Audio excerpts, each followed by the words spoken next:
이죠. 넘기고. 예, 오늘 이제 지난주에 우리가 지도를 보는 법을 같이 살펴봤습니다. 우리가 성서 지도다 보니까 지도를 어떻게 보는 건지 그것에 대해서 뭐 여러 가지 살펴봤는데요. 이제 오늘은 좀 더 이스라엘 민족의 이스라엘 지형에 대한 그 전반적인 문제를 좀 한번 살펴보도록 하겠습니다. 세계 속 이스라엘의 위치인데요. 지금 성서 지리학 제3강 저기는 무리바 기념교회입니다. 그 무리바 물이 나왔던 곳이라고 해서 성지에 세워졌던 무리바로 보시고요. 자, 세계 속 이스라엘의 위치 보면은 여기 이제 대한민국이고 여기가 이제 이스라엘이죠. 하얀 저게요. 그러니까 위도가 어때요? 거의 비슷합니다. 그리고 아시아의 가장 동쪽에 한국이 있고 가장 서쪽에 이스라엘이 있어요. 그리고 우리나라도 강대국들에 둘러싸여 있지만 이스라엘이란 나라는 사실은 그 이스라엘 역시 지형적으로 그 역사적 강대국들에 둘러싸여 갖고 하여간 많은 전쟁이 이스라엘을 중심으로 해서 이제 일어났던 그런 지형적 문제가 있습니다. 그리고 이제 그 이스라엘 위치를 보면은요, 이게 이스라엘이고 아시아, 유럽, 아프리카 3개 대륙이 그 같이 마주치는 곳이 이스라엘이에요. 그리고 메소포타미아 문명이 처음에 이제 생겨났고, 그 다음에 이집트 문명, 그 세계 4대 문명 중에 이제 인더스 문명, 그리고 황하 문명, 그 세계 4개 문명이 있었는데, 2개 문명의 교착지가 이스라엘이에요. 그래서 메소포타미아에서 에집트를 가려 그러면 이스라엘을 통과해야 됩니다. 그리고 이집트에서 메소포타미아 지역으로 넘어가려 그래도 이스라엘을 통과해야 돼요. 왜냐하면은 이스라엘 밖의 땅들은 사막지대라 그래요. 사막지대라 이스라엘을 통해서 이 메소포타미아와 이집트가 서로 연결됩니다. 여기 메소포타미아가 나오는데요. 메소라는 말은 가운데라는 말이고 포타미아라는 말은 강들이라는 의미입니다. 그래서 강들 가운데 사이에라는 의미인데 여기 메소포타미아 문명이라고 얘기할 때 티그리스 강과 유프라데 강 그 두 강 사이에서 형성된 그 문명이다 해서 이제 메소포타미아 문명이라고 얘기를 합니다. 지난번에 바벨론 토판을 우리가 잠깐 봤었잖아요. 세계에서 가장 오래된 지도. 그 지도에도 보면은 그 바벨론이란 나라가 티그리스 유브라데 두 강 사이에 이 존재해 있는 그런 흔적을 가장 오래된 지도인 거기에서 찾아볼 수가 있었습니다. 하여간 이 이스라엘 위치가 지금 보시는 것처럼 이 중심이에요. 유럽, 아시아, 아프리카 3개 대국의 교착점이 이스라엘의 위치입니다. 그리고 구약의 세계를 보면은요, 이제 이스라엘 있고 에돔, 모압, 에집트, 시리아, 메소포타미아, 아수르, 바벨론, 바사는 이제 페르시아입니다. 페르시아 이렇게 나오는데요. 갈대아는 이제 그 아브라함이 갈대아 우르에서 이제 처음 하나님의 부름을 받고 떠났는데 갈대아라는 나라의 그 우르라는 도시에서 이제 출발을 한 건데요. 지금의 시대입니다. 그러니까 암몬과 모압 쪽은 요르단이고 그 다음에 이 옛날 이라크 쪽은 이란이고 그 다음에 쿠웨이트가 이 갈대아, 이란은 이제 요쪽에 보시면은 이 아수르 지역, 그 다음에 이 이라크가 이 바벨론, 현재 국가로 보면은요. 그냥 대강 위치가 그렇다는 것이지 정확하게 이렇게 구분되지는 않습니다. 왜냐하면 역사를 지내면서 이 국경의 변동 이게 그냥 하도 다양하기 때문에 지금 어디가 정확하게 고대 때 어디였다 하고 말할 수는 없습니다. 그러나 하여간 비슷하게 이제 그렇게 한번 살펴보는 겁니다. 그 다음에 이제 이스라엘 쪽을 이제 그 초승달 지역이라고 얘기를 하는데요.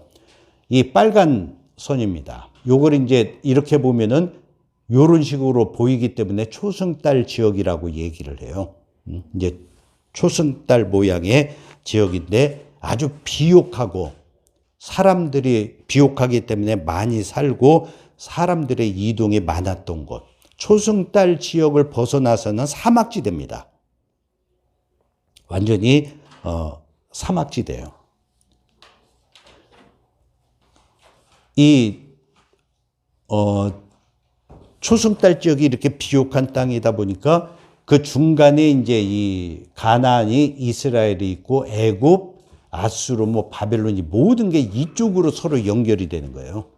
요 다른 지역은 그 사막지대이기 때문에 어떻게 사람들이 살기 어려운 지역입니다. 그래서 요쪽 지역에 근동 지역의 초승달 지역 하면은 비옥하고 사람들이 살고 사람들이 이동하는 그런 지역을 이 초승달 지역이라고 이야기를 합니다. 이렇게 그냥 알기 쉽게 이렇게 쭉 해놨는데요. 기독교의 상징은 십자가죠. 그 다음에 유대교의 상징은요, 다윗의 별. 네. 그 다음에 이슬람의 상징은요, 네, 초승달이에요. 초승달. 그냥 저기 이슬람 제국이 써 있어서 말씀드리는 건데, 하여간 그 지역이 초승달 지역인데 이슬람은 초승달과 별을 자기들의 상징으로 간주합니다. 그래서 이슬람 사원들, 그 이제 나중에 이제 성지순례 가셔서 터키나 이런 데 가보면은 그 성 소피아 사원 뭐 이렇게 돔들이 있거든요. 돔들 꼭대기에 꼭 초승달이 있습니다. 초승달과 별이 있어요. 이스라엘 돔이라는 상징입니다. 그리고 투르키에 뭐 이란 뭐 여러 전통 이슬람 국가들의 그 국기에도 초승달이 꼭 들어가 있습니다. 나중에 한번 보세요. 보시면은 초승달이 이슬람의 거의 상징으로 그렇게 사용되고 있는데요. 기원은 뭐 두 가지입니다. 처음에 이제 모하멧이 그 경전을 받을 때, 코란경을 받을 때 그 초승달이 떴었다라는 그 전통. 그리고 또 하나는 오스만 터키가 콘스탄티노플을 이제 함락시킬 때, 그때 이제 오스만 대제가 밤에 꿈을 꾸었는데 이 초승달이 지구 이쪽 끝에서 이쪽 끝까지 다 이렇게 걸쳐 있는 그것을 보고서 이제 콘스탄티노플을 함락시키고 나서는 그 다음부터 그 초승달을 이제 국기에 이제 포함시키고 여러 이제 그 곳곳에 이제 포함시키기 시작했다라는 그런 얘기가 있습니다. 근데 후자는 거의 정확한 것 같고요. 그리고 마호멧이 코란경을 받을 때 초승달이었다 하는 것은 하나의 전승인데요. 이슬람 쪽에서는 초승달을 자기네 상징으로 사용하는 것에 대해서 반대하는 그런 사람들도 있습니다. 어쨌든 초승달은 어때요? 시작이고 나중에 둥근 달이 되잖아요. 그러니까 서광이 비쳐서 나중에 어때요? 전체를 이제 아우르는 그런 시작점이다라는 개념으로 이 초승달을 쓰고 있습니다. 그리고 이 레반트라는 곳이 나오는데요. 이 초승달 지역이랑 이 레반트랑을 같은 지역으로 생각하는 사람들이 종종 있는데, 뭐 같기도 하고 다르기도 합니다. 정확하게 일치하지는 않습니다. 레반트라는 것은 이 빛이 뜨다, 그 해가 뜨다라는 그런 의미인데요. 유럽 사람들이 근동 지역을 볼 때 그쪽에서 태양이 그 동쪽이다 보니까 태양이 거기서 뜨거든요. 그러니까 근동 지방을 바라보면서 저쪽은 레반트 지역이다라고 얘기하면서 이제 레반트 지역이 근동을 가리키는 그런 말이 되었습니다. 그런데 이 방금 말씀드렸던 것처럼 이 초승달 지역이랑 그다음에 이 레반트 지역이랑 정확하게 일치하지는 않습니다. 조금 개념도 약간 다르고요. 그런데 이제 같이 보는 그 성서 지리학자들도 있더라고요. 제가 이제 강의 때문에 자료들을 이제 많이 보고 했는데요. 자, 그다음에 이제 이스라엘의 지리적 개관으로 이스라엘 땅의 명칭입니다. 이스라엘을 부를 때 가나안 땅 혹은 이스라엘 땅 혹은 팔레스타인이라고 그런 식으로 부릅니다. 이 가나안 땅이라고 할 때는 그 히브리인들, 히브리인이라고 우리가 얘기를 하잖아요. 히브리인, 히브리어, 뭐 히브리라고 얘기를 하는데 강을 건너오다라는 그런 뜻의 그 단어인데요. 강을 건너온 사람들. 그러니까 그 메소포타미아 제약에서 갈대아 우르 그쪽 지역에서 이제 가나안 땅으로 건너온 사람이다라는 의미에서 그 히브리라는 이름이 이스라엘 민족에게 붙기 시작했습니다. 근데 가나안 땅을 부를 때 두 가지 명칭으로 부르죠. 젖과 꿀이 흐르는 땅, 그리고 또 하나는 이 약속의 땅, 그런 개념으로 부릅니다. 이건 설명이고요. 젖과 꿀이 흐르는 땅이라는 개념은 두 가지 개념이 있습니다. 경제적 개념으로는 이제 목축 문화인 이스라엘 민족이 가나안에 정착함으로 인해서 농경 문화를 이제 받아들이게 되면서 경제적으로 안정된 그런 개념. 그리고 젖과 꿀이 흐르는 땅이다 하는 개념은 이제 경제적으로 풍요를 의미하고, 그 다음에 이상적 개념.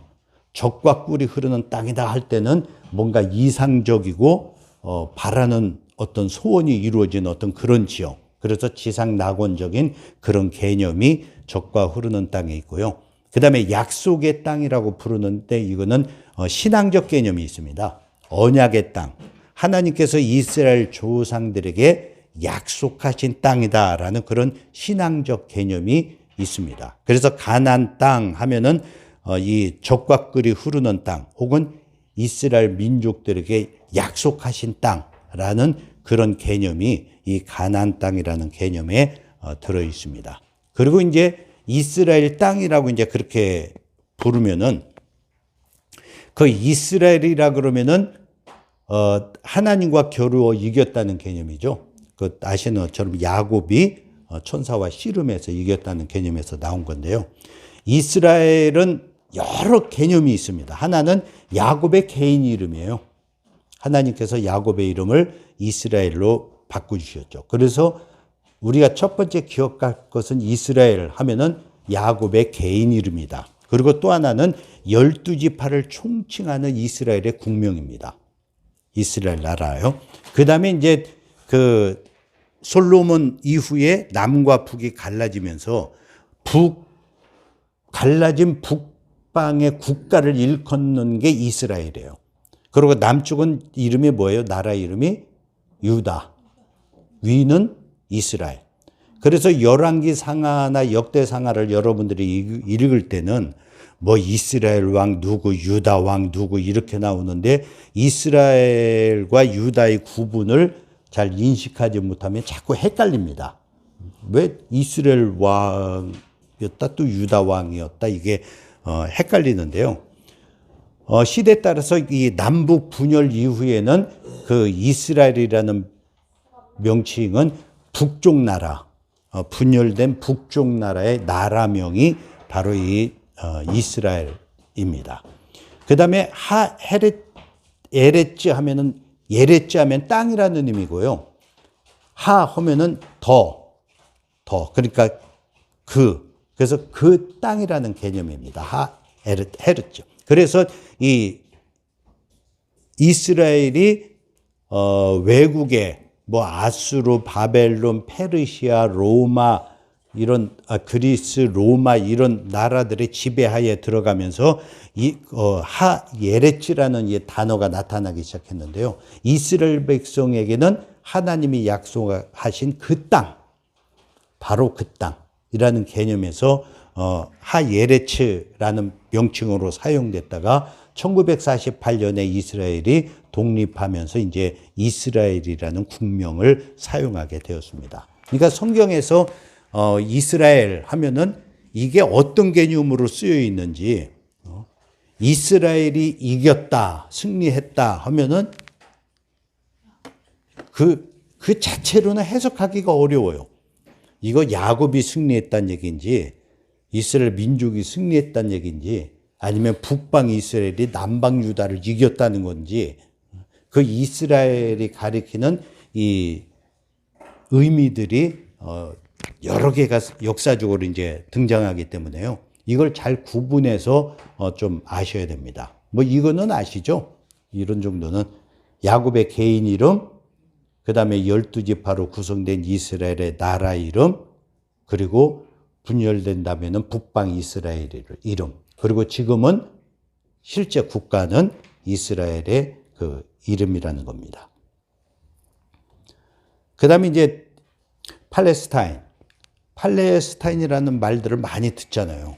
여러분들이 많이 듣는데, 팔레스타인 하면은 히브리어로는 블레셋 민족을 가리킵니다. 블레셋이라는 단어에서 이 말이 나왔는데요. 라틴어로는 팔레스티나가 되고, 이제 영어로는 팔레스타인이 되었습니다.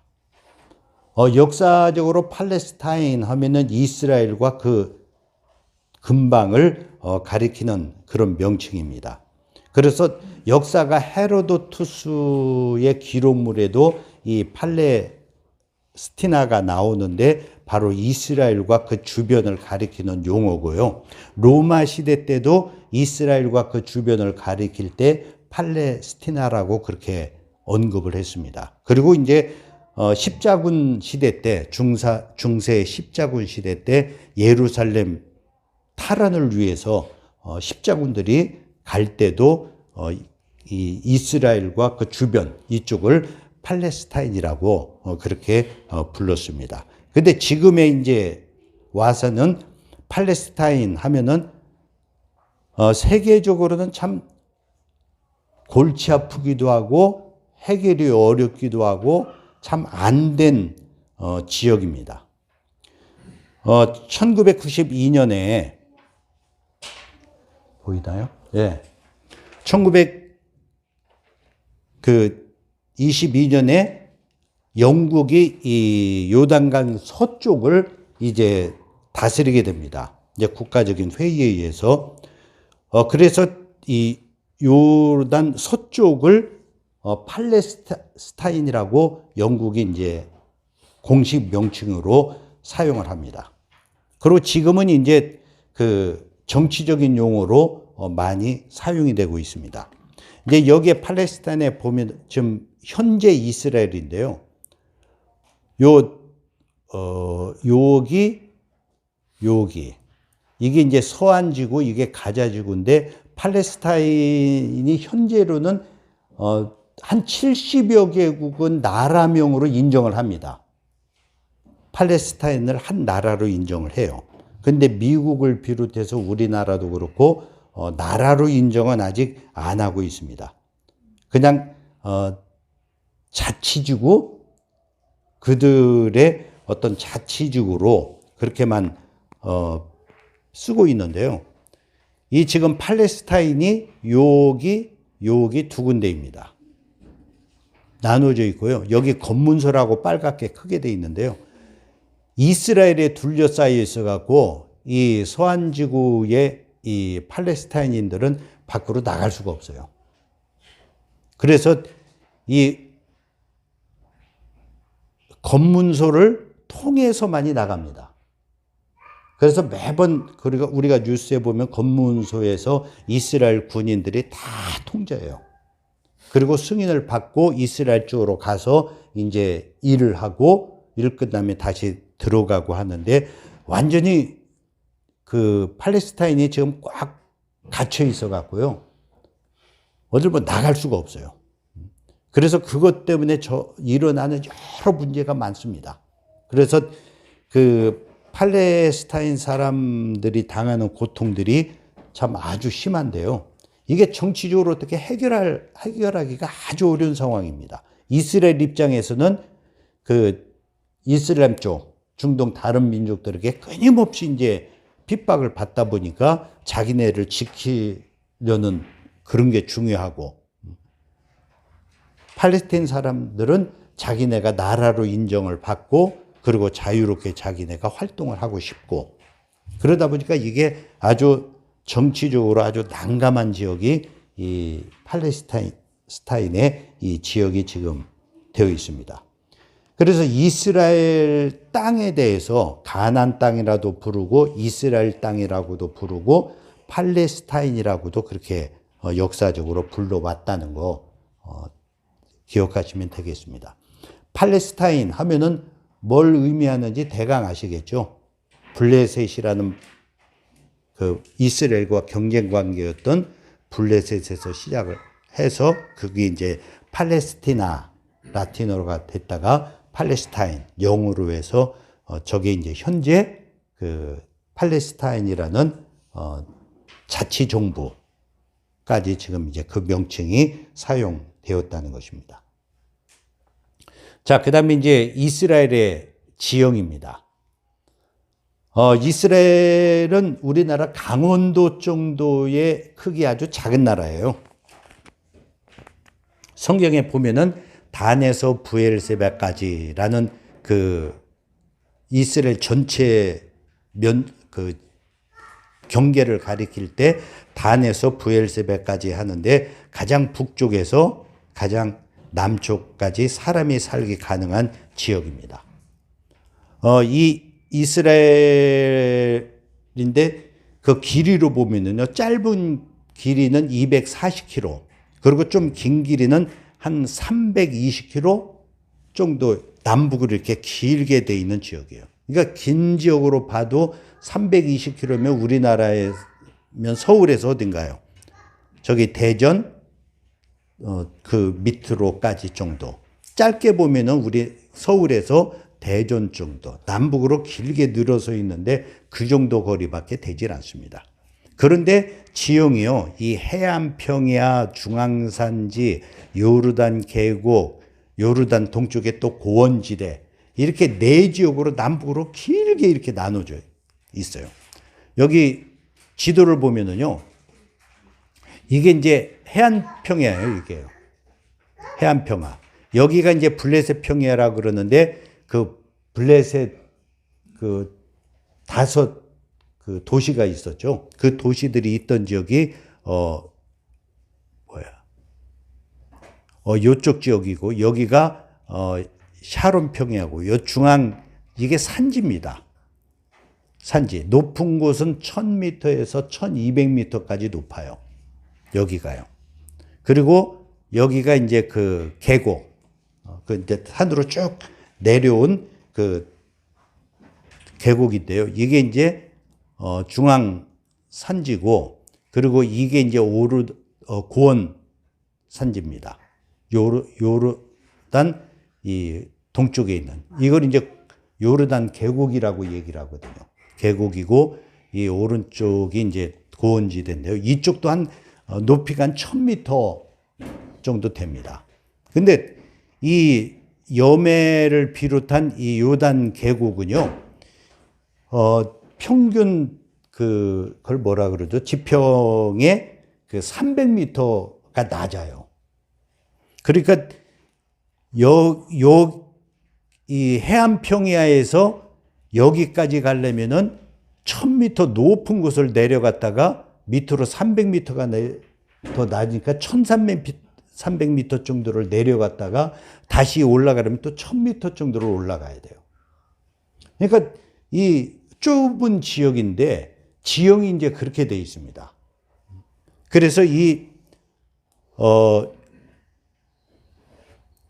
요 길이가 한 그 5km, 아니 해안평의 요 길이가 한 5km, 요쪽이 한 40km 정도 되는 그런 길다랗게 이렇게 돼 있고요. 요 밑에 이제 네겝이라고 나왔는데, 네겝이라고 나오는데 사막지대입니다. 사막을 이제 이야기라는데요. 성경에서 남방으로 불리기도 합니다. 아주 건조한 사막지대입니다. 일단 이렇게 이스라엘 지형이 남북으로 길게 이렇게 되어 있다는 거 이해가 되세요? 지도를 보시면 이해되시죠? 머리에 좀 다음 시간에 다시 한번 말씀드릴 겁니다. 다음 시간에는 이 해안 평야에 뭐뭐뭐가 있고 중앙산지에 뭐뭐뭐가 있고 요단계 계곡에 뭐뭐뭐 어떻게 돼 있고 이걸 이제 제가 말씀을 드릴 건데요. 오른쪽은 이제 고원 지대고, 그러니까 이스라엘 지형이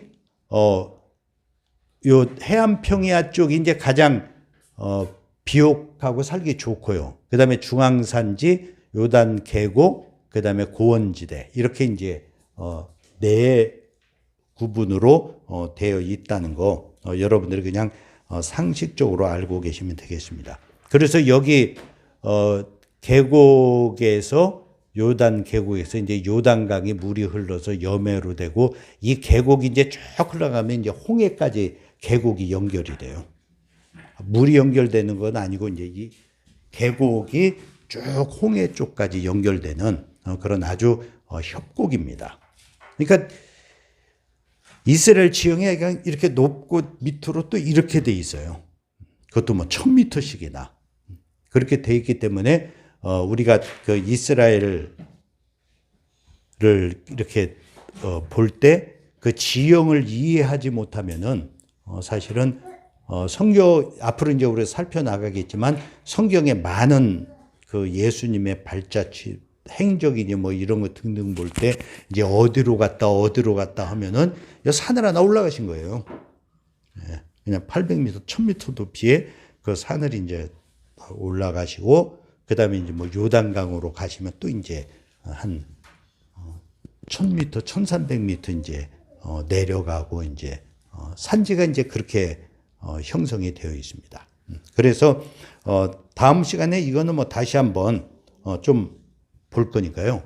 여기가 이제 지중해, 요쪽이 이제 사막지대입니다. 그러니까 이스라엘 다음 시간에 이제 기후를 공부하겠지만, 지중해에서 부는 이 지중해 바람, 그리고 이 사막지대에서 부는 사막의 바람, 이 두 가지가 이스라엘 기후를 이제 좌우합니다. 그래서 일단 지형이 저렇게 돼 있구나 하는 것을 여러분들이 상식적으로 해변, 그다음에 산, 계곡, 높은 고원, 이렇게 강원도 정도의 작은 나라인데 이렇게 그냥 대구분으로 돼 있고, 기후도 지중해성, 아열대성 기후가 오고, 이제 사막 밑에도 네개부도 사막이거든요. 주변이 이게 전부 사막이에요. 그러니까 사막의 바람. 그러니까 그 전쟁을 할 때 아수르, 바벨론 이런 나라들이 이 애굽을 치려 그러면 꼭 이 지역을 지나가야 돼요. 이 지역이요. 그리고 애굽도 만약에 저 바벨론이나 이쪽으로 진출을 하려 그러면은 이 지역을 지나가야 되고요. 그러니까 아주 요충지예요, 이스라엘 민족이. 그래서 이제 어려움을 이제 이스라엘 민족들이 많이 겪었습니다. 그리고 이제 또 하나는 이러다 보니까 이제 도로들이 그 지형에 따라서 형성이 되어 있는데요. 이 왼쪽이 이제 해변길. 그러니까 이제 해변길인데 요쪽이 전부 다 그 해변이잖아요. 해변인데 해변들이 다 완만해요. 완만합니다. 그래서 항구가 없어요. 항구 이렇게 지역이 길게 이렇게 해변 이렇게 쭉 돼 있어도요, 이쪽에 항구가 없습니다. 그래서 이스라엘 민족이 밖으로 뭐 배를 만들어서 진출을 하고 이게 아주 어려운 솔로몬 시대 때 이제 조금 이제 그 기록이 나오기는 하는데요. 기본적으로 전체적으로 그 해변이 완만해 갖고 항구가 없습니다. 그래서 이제 요게 이제 해변길이라고 그러고 이제 산악지대 쪽으로 이게 이제 족장의 길, 그 다음에 요르단 계곡 쪽으로 해서 요단 계곡길, 그 다음에 요쪽이 고원지대로 해서 왕의 대로입니다. 그래서 이제 그 이스라엘의 성지 순례를 가보면요, 이렇게 킹스웨이 혹은 왕의 길이라는 간판을 만날 수 있고요. 이렇게 보시면은 왕의 길이 이렇게 쭉 이렇게 되어 있던, 여기 이제 어떤 저수지, 이건 저수지고요. 이렇게 왕의 길이 쭉 이렇게 산 등성이를 타고 쭉 되어 있는 그런 모습을 볼 수가 있습니다. 오늘 여기까지입니다.